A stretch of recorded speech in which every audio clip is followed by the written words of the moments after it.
الحمد لأہلہ والصلاة لأہلہا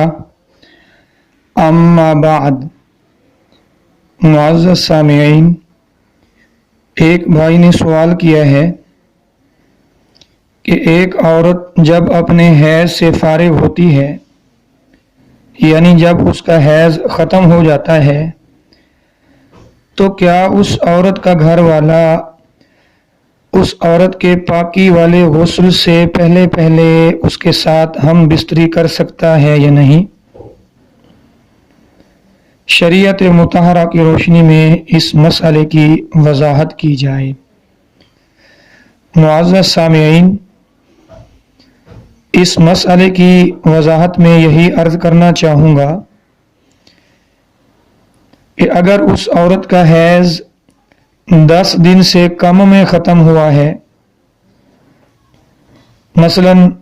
7 دن میں، 6 دن میں، 5 دن میں، تو جب تک وہ غسل نہیں کرے گی اس کا گھر والا اس کے ساتھ ہم بستری نہیں کر سکتا۔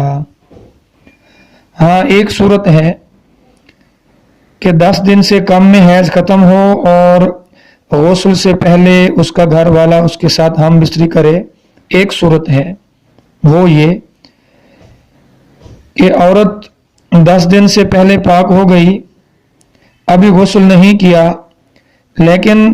بیچ میں ایک نماز کا وقت آیا اور پھر وہ چلا گیا، یعنی پاک ہونے کے بعد اس عورت پر ایک نماز کا وقت آیا اور اس کا وقت ختم ہو گیا۔ اب چاہے وہ نہ بھی نہائے، غسل نہ بھی کرے، اس کا گھر والا اس کے ساتھ ہم بستری کر سکتا ہے۔ اور اگر اس عورت کا حیض 10 دن پورے آیا ہے اور وہ 10 دن مکمل کر کے اپنے حیض سے پاک ہوئی ہے، تو اب چاہے وہ غسل نہ بھی کرے، چاہے درمیان میں ایک نماز کا وقت آ کر ختم نہ بھی ہو، تو غسل سے پہلے اس کا گھر والا